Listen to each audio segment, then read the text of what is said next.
এখানে আমি আমার ঠাকুর ঘরে নিয়ে এসেছি ভিডিওটি। তো শিবকে আমি সকালবেলায় কাপড় ছেড়ে গাটা ধুয়ে বসিয়ে দিয়েছি, এখনও পুজো করিনি। সকালে জল বাতাসাটা দিয়েছি। আমি যেহেতু 3 বেলা ঠাকুরকে দিই। এই যে এখানে আমার সমস্ত ঠাকুর রয়েছে, মা কালী প্রতিষ্ঠা করা পেতলের মা লক্ষ্মী, এখানে রয়েছে বিপদনাশিনীর ঘট, এখানে দুর্গা ঠাকুর রয়েছে, এখানে সরস্বতী, এখানে রামকৃষ্ণ সারদা দেব, এখানে রাধা মাধব, লোকনাথ বাবা, এখানে ছোট্ট গণেশ, বৈষ্ণোদেবীর ছবি, এখানে হচ্ছিল জগন্নাথ সুভদ্রা বলরাম, ইনি হলেন আমার বাড়ির মা রাজরাজেশ্বরী মা কালী। তো শিব ঠাকুরকে আজ আমি ওই পথ থেকে এনে নিচে বসিয়েছি, টুলে বসিয়েছি। তো এখন মোটামুটি আমি সকালে জলটা দিয়েছি, জল বাতাসা, আর এখানে মোটামুটি পুজোর জোগাড় কিছু রেখেছি। পরে দুপুরবেলা ভালো মতো করে পুজোর জন্য আমি রেডি হব। তো পরবর্তী দেখতে থাকুন। তো আমি গোপালকেও পুজো দিয়ে দিয়েছি, গোপাল পুজো কমপ্লিট হয়ে গেছে।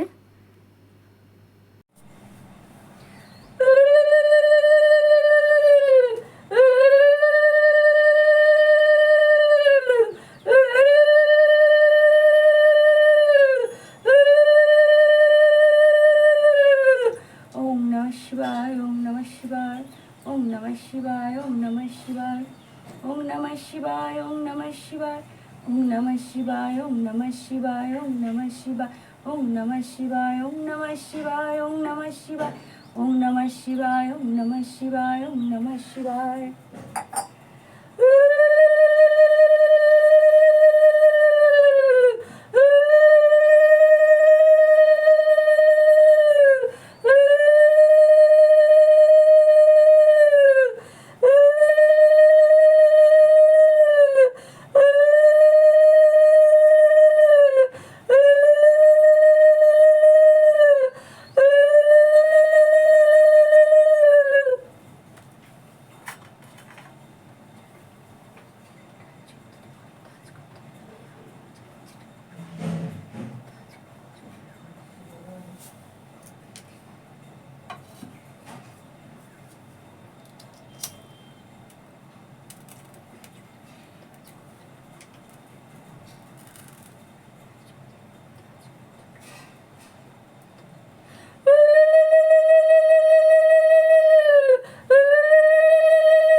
তো আমি পুজোটা সম্পূর্ণ করলাম।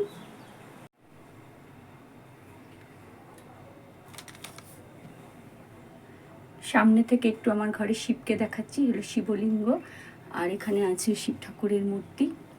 তো আমি এইভাবেই আয়োজন করেছি পুজোর, গোটা ফল দিয়ে।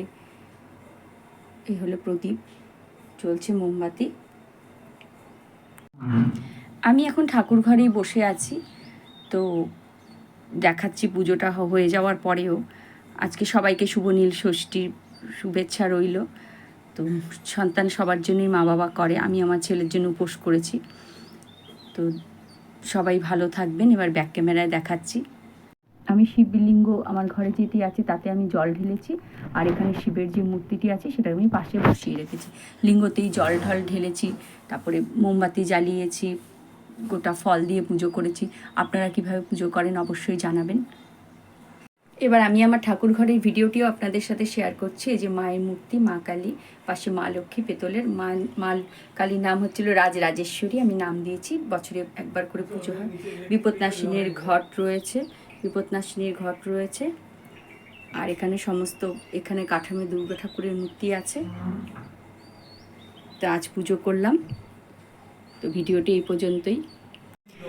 ব্লগটি কমপ্লিট করার আগে আমি আবার একটু ঠাকুরের মূর্তিটা আপনাদেরকে দেখাচ্ছি আমার ঘরে, ঠাকুর ঘরে। তো যদি ভালো লেগে থাকে আমার সাজানোটা, অবশ্যই কিন্তু আপনারা কমেন্ট করে জানাবেন। তো আজকের ভিডিওটি এই পর্যন্ত। সবাই অবশ্যই ভালো থাকবেন।